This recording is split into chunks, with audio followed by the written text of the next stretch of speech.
Assalamualaikum warahmatullahi wabarakatuh. Perkenalkan, kami dari kelompok 1. Di sini kami akan mempresentasikan hasil diskusi kelompok kami terkait materi segmentasi pasar, crowdfunding, dan keunggulan kompetitif. Di sini, anggota kelompok kami ada saya sendiri, kemudian ada Putri Kurnia, dan Raffi Alvin Utama, serta Rizka Aulia Isnaini. Terkait pembahasan materi yang akan kita bahas hari ini, yang pertama terkait praktik segmentasi pasar dan pemosisian produk dari sebuah brand di pasaran. Yang kedua, praktik penggalangan modal perusahaan dalam ranah publik. Dan yang ketiga, proses asimilasi dan evaluasi informasi internal dan eksternal dalam menciptakan keunggulan kompetitif atas perusahaan lainnya. Kita masuk ke pembahasan yang pertama. Di sini terkait dengan pengertian segmentasi pasar. Menurut Rismiati dan Suratno, mengartikan bahwa segmentasi pasar adalah suatu kegiatan pasar pada sekelompok konsumen menurut jenis-jenis tertentu dan yang memerlukan bauran pemasaran sendiri atau aktivitas pemisahan pasar dari produk yang bersifat heterogen ke produk-produk yang bersifat homogen. Sedangkan menurut Kotler, segmentasi pasar adalah proses memilah konsumen sesuai dengan ketentuan tertentu yang telah ditentukan oleh perusahaan untuk memasarkan produknya sesuai dengan keinginan konsumen.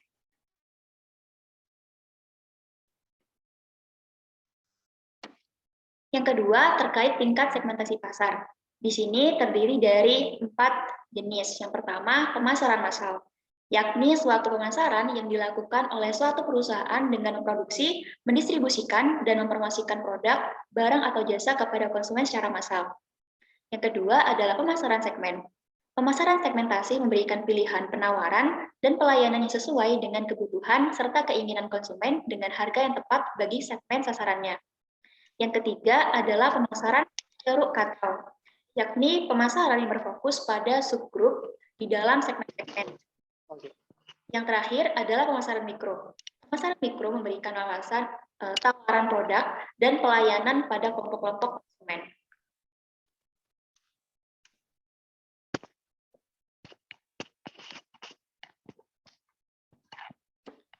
Kemudian ada dasar segmentasi pasar, yang mana di sini dibagi menjadi 4 jenis. Yang pertama adalah segmentasi geografis, membagi konsumen menjadi beberapa segmen yang berbeda-beda seperti negara, provinsi, kota, iklim, kawasan pemukiman, atau lingkungan rumah tangga.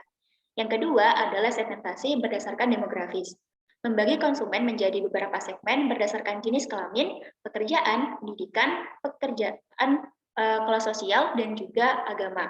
Yang ketiga adalah segmentasi perilaku, yakni membagi konsumen menjadi beberapa kelompok berdasarkan kebiasaan, pengetahuan, serta manfaat yang diperoleh konsumen setelah mengkonsumsi atau menggunakan produk tertentu. Dan yang terakhir adalah segmentasi berdasarkan psikografis, yakni membagi konsumen menjadi beberapa segmen berdasarkan gaya hidup, kelas sosial, serta kepribadian konsumen. Selanjutnya terkait dengan positioning. Nah, apa sih positioning itu?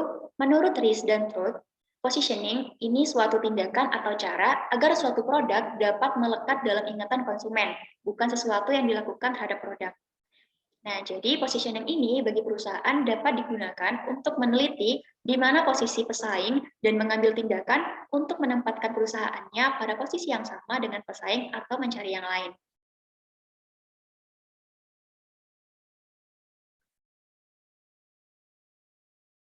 Kemudian ada diferensiasi. Nah, diferensiasi adalah perbedaan yang diciptakan perusahaan untuk membedakan tawaran yang dilakukan oleh perusahaan dengan tawaran yang diberikan oleh pesaing. Nah, di sini diferensiasi itu terdiri dari beberapa syarat.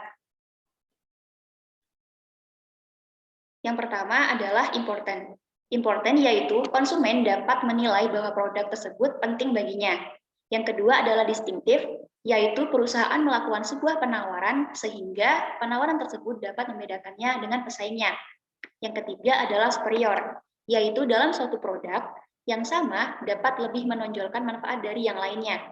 Yang keempat adalah communicable, yaitu tampak dan dapat dikomunikasikan. Kemudian yang kelima adalah primitive, yaitu bagaimana suatu produk yang dibuat memiliki ciri khas sendiri sehingga produk untuk ditiru oleh pesaing itu sulit dilakukan.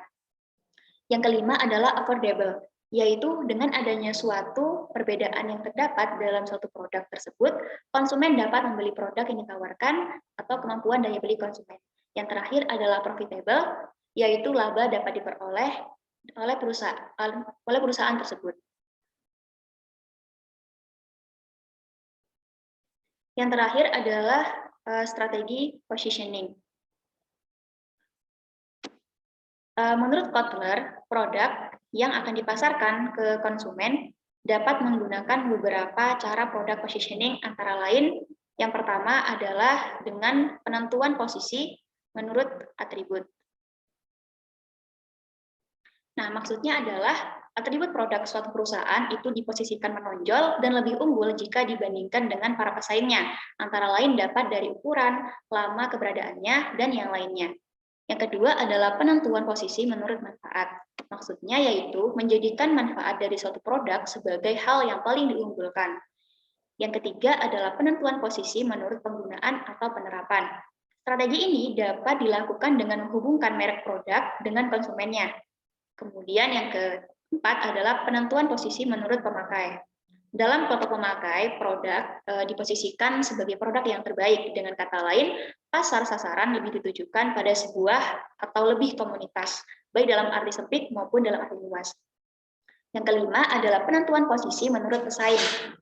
Nah, biasanya dari jenis ini menggunakan kesempatan dalam suatu persaingan ketat dengan memposisikan bahwa produknya lebih baik dan terbaik dari pesaing lainnya. Yang keenam adalah penentuan posisi menurut kategori produk. Jika ada suatu kategori produk, maka suatu perusahaan dalam membuat produk positioning akan menempatkan produknya sebagai pemimpin di antara produk yang lain. Kemudian yang terakhir adalah penentuan posisi harga atau kualitas. Dalam strategi ini, produk akan diposisikan sebagai menawarkan nilai terbaik.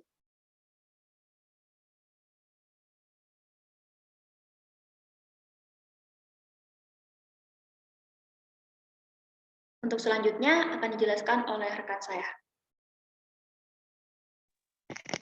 Baik, terima kasih. Untuk pembahasan selanjutnya itu kita akan membahas mengenai crowdfunding atau yang biasa kita kenal melalui istilah pendanaan. Crowdfunding berarti merupakan pendanaan yang dikumpulkan dari banyak orang yang tertarik dan meminati suatu gagasan dan suatu kegiatan ataupun usaha yang sedang dibangun. Dengan semakin canggihnya perkembangan teknologi dan internet, dan juga media sosial, semakin banyak sistem-sistem crowdfunding yang bermunculan karena memanfaatkan teknologi yang dapat mempertemukan jaringan orang-orang luas. Prosesnya pun bisa dikatakan dianggap lebih mudah dan diperoleh dengan cepat karena memungkinkan penyatuan dana para investor dan pengusaha dengan potensi untuk meningkatkan kegiatan atau bisnis yang dijalani. Crowdfunding atau pendanaan merupakan peluang bagi para pebisnis atau pengumpul modal atau investor yang mau menanamkan dananya pada gagasan atau bisnis yang ditawarkan. Kita masuk ke definisi crowdfunding itu sendiri. Crowdfunding berasal dari kata crowd yang berarti keramaian dan secara tersirat memiliki makna sejumlah atau sebagian besar orang, dan funding yang artinya pendanaan atau pengumpulan dana. Dengan begitu, arti dari crowdfunding sendiri adalah salah satu teknik pengumpulan dana yang dilakukan oleh banyak orang, dan nantinya dana tersebut akan dipakai untuk suatu tujuan atau kegiatan tertentu, atau biasanya dipergunakan dalam kegiatan bisnis seperti itu.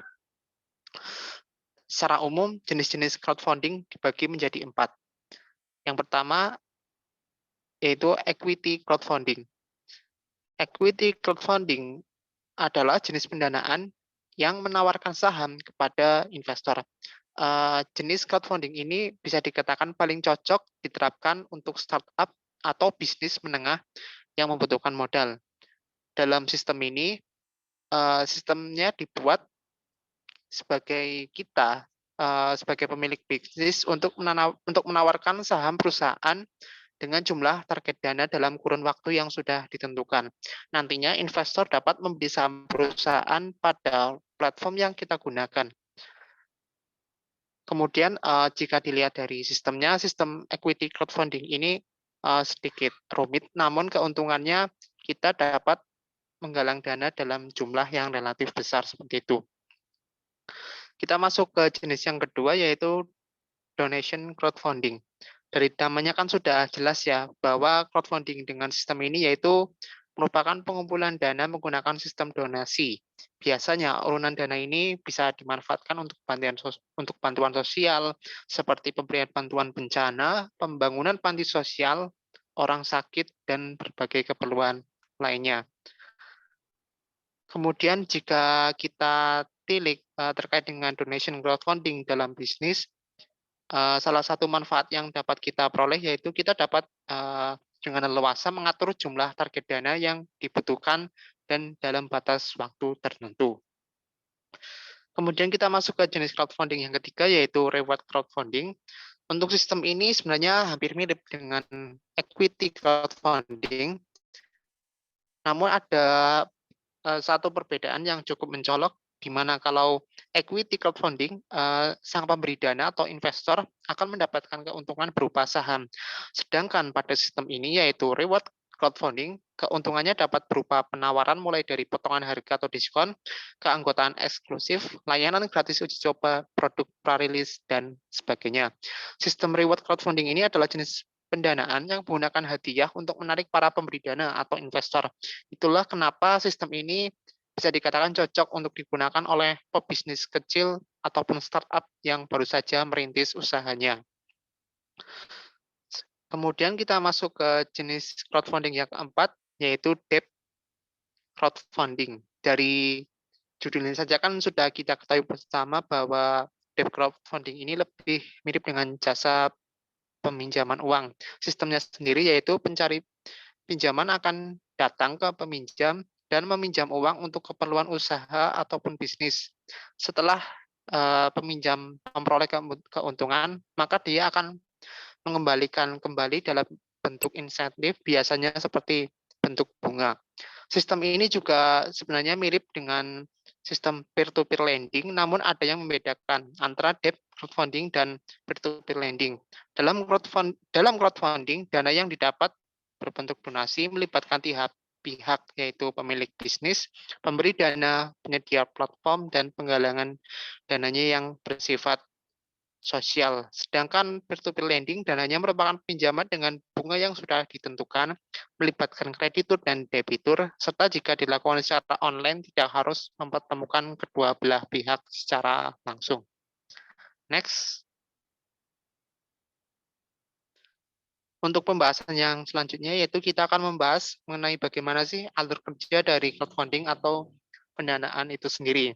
Dalam mendirikan sebuah bisnis atau usaha, kita kan yang pasti memerlukan yang namanya pendanaan sebagai awal dalam merintis usaha maupun mengembangkan usaha seperti itu.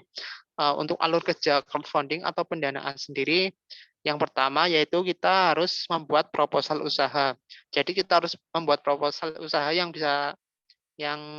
bisa dikatakan harus menarik, informatif, dan interaktif agar orang lain atau investor tertarik untuk menanamkan modalnya pada bisnis kita. Dengan begitu, informasi yang kita berikan kepada investor melalui proposal tersebut dapat diterima dengan baik dan mereka tertarik untuk menjadi investor di usaha kita seperti itu. Untuk langkah yang kedua yaitu melakukan pendaftaran pada platform crowdfunding. Kita ketahui bersama bahwa semakin berkembangnya teknologi informasi saat ini, sistem crowdfunding bisa dikatakan cukup memanfaatkan penggunaan teknologi. Jadi kita bisa menggunakan atau memilih platform crowdfunding yang sesuai dengan usaha atau bisnis kita, namun juga tetap memperhatikan apakah platform tersebut sesuai dengan regulasi atau aturan hukum yang berlaku. Kemudian langkah yang ketiga yaitu kita harus memantau perkembangan proposal yang tadi sudah diajukan. Jadi setelah kita membuat proposal usaha dan melakukan pendaftaran pada platform crowdfunding, kita harus memantau perkembangan dari proposal tersebut. Jika seandainya ada investor yang tertarik, jadi kita dapat memberikan jawaban ataupun informasi yang singkat, padat, dan jelas, dan menarik agar dapat membuat investor tertarik menanamkan modalnya di usaha kita, seperti itu. Next. Kita lanjut ke pembahasan yang selanjutnya, yaitu kelebihan ataupun keunggulan dari sistem crowdfunding ini. Crowdfunding ini telah menjadi sarana atau cara yang digunakan banyak orang dalam rangka mengumpulkan dana, baik itu dalam awal merintis bisnis atau startup maupun dalam proses pengembangan ke arah yang lebih tinggi lagi. Beberapa kelebihan dari crowdfunding ini, yang pertama yaitu membuat bisnis dikenal lebih cepat. Jadi dengan kita menggunakan crowdfunding kan sudah kita ketahui bersama bahwa sebelum melakukan proses crowdfunding kita harus membuat proposal. Jadi dalam proposal tersebut sudah mencantum terkait dengan profil perusahaan, kemudian tujuan yang ingin dicapai dan sebagainya. Dengan kita menerapkan crowdfunding, jadi bisnis atau usaha kita dapat lebih dikenal oleh banyak orang seperti itu dan diharapkan dapat menarik lebih banyak investor. Kemudian kelebihan yang kedua yaitu memikat investor potensial seperti itu.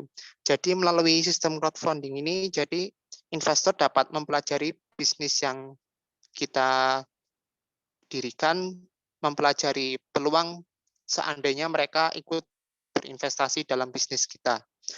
Kemudian keuntungan yang ketiga yaitu proses pengajuan yang mudah, karena crowdfunding sendiri bisa dikatakan dalam praktiknya cukup memanfaatkan teknologi ataupun media. Jadi untuk proses pengurusannya atau pembuatannya sendiri lebih mudah seperti itu. Kemudian kelebihan yang keempat, dapat menentukan sistem crowdfunding. Seperti yang sudah saya jelaskan sebelumnya di jenis-jenis crowdfunding, dalam sistem ini memiliki banyak jenis seperti itu. Jadi kita dapat memilih jenis crowdfunding mana yang sesuai dengan bisnis kita, dengan usaha kita, sehingga diharapkan dapat menarik investor agar dapat berinvestasi di usaha kita. Yang selanjutnya yaitu mengurangi kompetisi. Jadi dengan kita menggunakan crowdfunding ini, kita tidak terlalu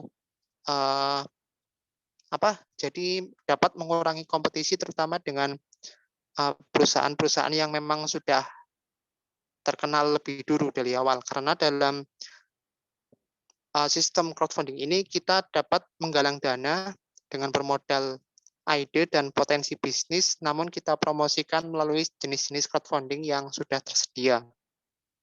Kemudian keuntungan selanjutnya yaitu membangun basis konsumen. Jadi dalam penggalangan dana ini tentunya produk maupun layanan bisnis kita harus bisa diterima oleh target pasar. Nah, melalui kampanye crowdfunding ini, baik yang dilakukan secara platform maupun media sosial, informasi tentang bisnis yang kita punya atau kita jalani dapat dilihat oleh si konsumen. Next. Selain kelebihan, crowdfunding ini juga memiliki beberapa resiko atau kelemahan yang wajib diperhitungkan oleh pemilik usaha seperti itu. Yang pertama yaitu resiko yang pertama tidak mencapai target dana. Keberhasilan sistem crowdfunding atau pendanaan ini sangat bergantung kepada kerelaan para investor untuk membantu mengembangkan bisnis kita. Jadi meskipun kita sudah menampilkan informasi yang disampaikan sudah menarik dan cukup jelas, tidak memungkiri bahwa ada peluang kita tidak bisa mencapai target dana yang diharapkan dalam pencarian dana menggunakan sistem crowdfunding seperti itu. Artinya tidak semua bisnis yang menggunakan crowdfunding ini dapat mengumpulkan dana sesuai dengan target. Karena hal ini juga menjadi salah satu resiko kegagalan bisnis. Kemudian kelemahan atau resiko yang kedua yaitu ide bisnis rentan dicuri. Jadi ketika kita melakukan crowdfunding itu kan kita menampilkan informasi dan detail bisnis kita ke publik. Jadi semua orang dapat mengakses informasi tersebut. dengan adanya hal tersebut, ada kemungkinan bisnis atau usaha kita dapat semacam dijiplak atau ditiru oleh orang lain sehingga ide bisnis kita dapat dimanfaatkan atau dicuri oleh orang lain seperti itu.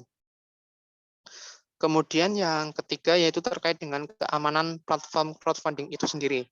Jadi meskipun sekarang ini sudah banyak platform crowdfunding yang bermunculan, sebagai seorang pemilik usaha kita harus benar-benar dapat memilah mana platform yang memang aman dan sesuai dengan regulasi yang sudah diatur oleh hukum seperti itu. Karena di luar sana sendiri, selain platform-platform yang resmi, banyak juga platform crowdfunding yang memang tidak resmi atau ilegal sehingga dapat mengancam keberlangsungan dari bisnis kita itu sendiri. Untuk penjelasan selanjutnya akan disampaikan oleh teman saya.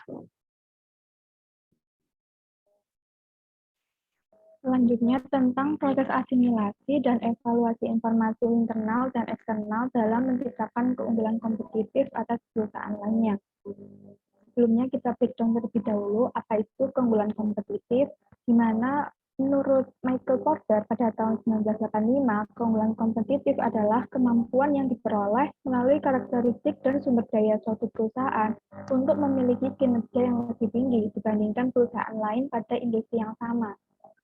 Sedangkan menurut Johnson et al. Pada tahun 2007, keunggulan kompetitif ini merupakan sebuah keadaan jika sebuah perusahaan atau organisasi itu mewujudkan nilai pada penggunanya yang terlihat lebih baik serta lebih besar dalam penciptaan produk yang superior dari kompetitor produk. Nah, sehingga dapat dikatakan keunggulan kompetitif ini merupakan nilai yang diberikan perusahaan kepada pelanggannya yang lebih tinggi daripada perusahaan kompetitor. Selanjutnya tentang strategi membangun keunggulan kompetitif.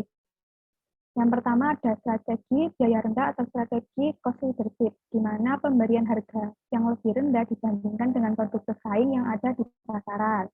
Nah, namun perusahaan ini hanya mendapatkan keuntungan sedikit agar menghasilkan harga yang kompetitif dibandingkan kompetitor.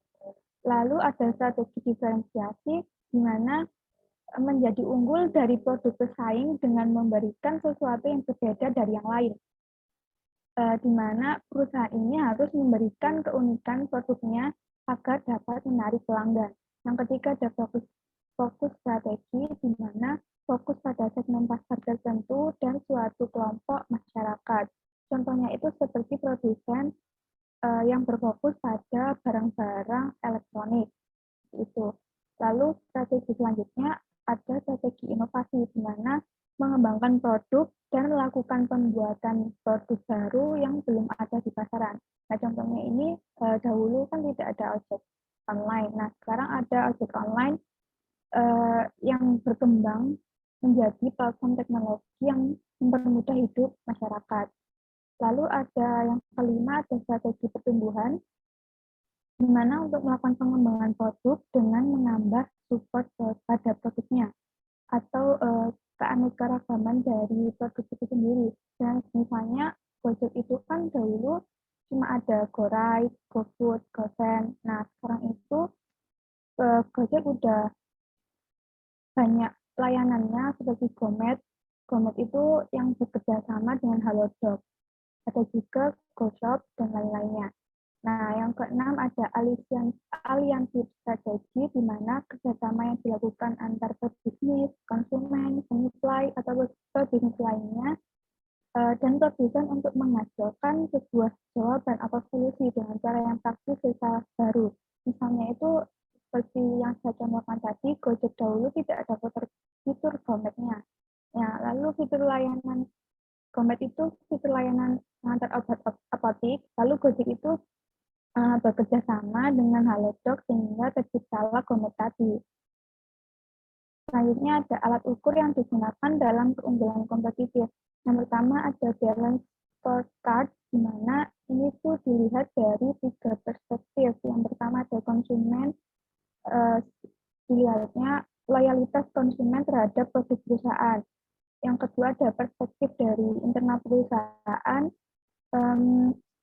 pengukuran kualitas kegiatan bisnis secara internal dan menyeluruh yang dilakukan perusahaan. Yang ketiga ada perspektif SDM perusahaan, di mana berhubungan dengan karyawan itu melakukan kontribusi serta kompetensi karyawan. Yang kedua ada alat ukur yang kedua ada people bottom line, di mana untuk menilai bisnis ini hingga keuntungan yang dihasilkan itu dapat untung secara sosial, lingkungan, dan ekonomi. Seperti itu. Selanjutnya akan dijelaskan oleh teman saya.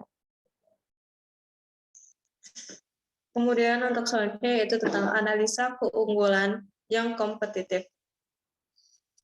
Dalam menjalankan bisnis perusahaan diperlukan analisa keunggulan kompetitif. Hal ini penting dilakukan untuk menjadi alat ukur perkembangan bisnis dari waktu ke waktu. Pentingnya analisis untuk kompetitif yaitu yang pertama, untuk melakukan pengambilan keputusan atau melakukan strategi pemasaran yang tepat. Kemudian yang kedua, untuk melakukan identifikasi adanya tren dalam market yang lebih berkesinambungan dan lebih jelas. Kemudian yang ketiga, untuk membuat alat ukur dan tolak ukur bagi pembisnis yang menjalankan perusahaannya. Kemudian yang keempat, menentukan strategi marketing dengan menetapkan harga. Yang kelima, temukan baru dalam melakukan komunikasi terhadap pelanggan. Dan yang terakhir, adanya celah pasar yang dapat dimanfaatkan dalam peningkatan penjualan produk. Next slide. Ada analisis lingkungan. Analisis lingkungan sendiri dapat dibagi atas dua kategori, yaitu analisis lingkungan eksternal dan analisis lingkungan internal. Analisis lingkungan eksternal pun dibagi dalam dua kategori. Yang pertama adalah lingkungan jauh, sedangkan kategori yang kedua adalah lingkungan industri.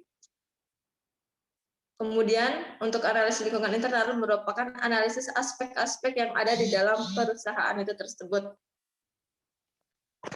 Yang pertama ada analisis lingkungan internal. Next slide.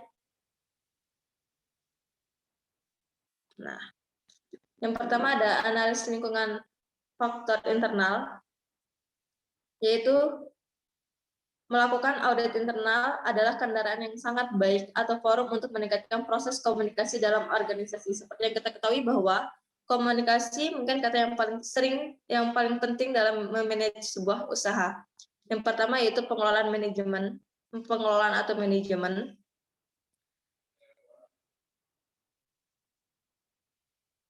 Pengelolaan adalah perencanaan awal dari proses di mana seorang individu atau bisnis dapat mengubah mimpi kosong menjadi sebuah medali. Perencanaan memungkinkan seseorang untuk menghindari jebakan bekerja sangat keras tetapi mencapai sedikit. Kemudian pemasaran atau marketing.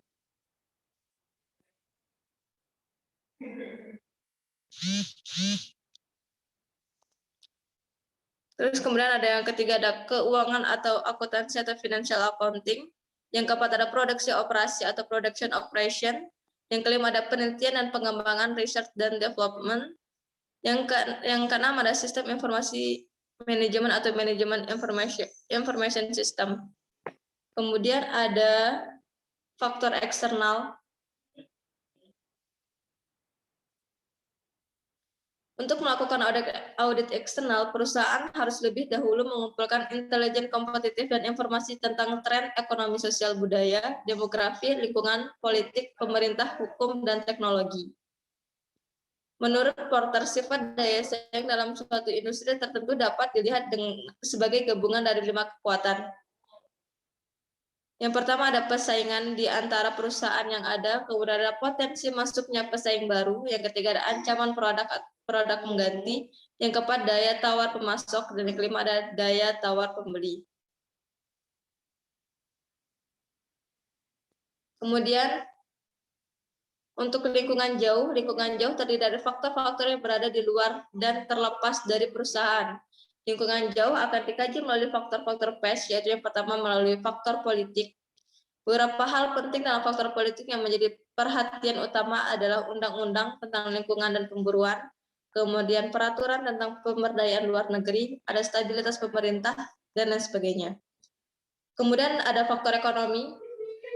Beberapa hal penting yang harus diperhatikan dalam menganalisa faktor ekonomi adalah siklus bisnis, keterbatasan energi, kemudian ada inflasi, ada suku bunga, kemudian ada investasi dan harga-harga produk dan jasa.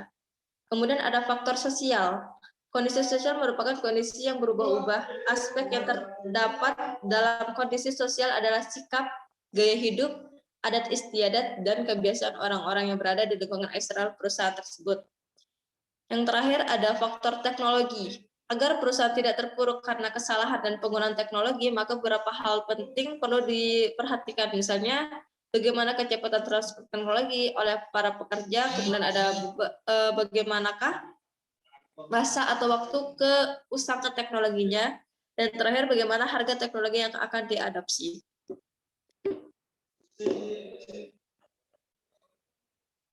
Mungkin sekian dari kelompok 1 tentang penjelasannya.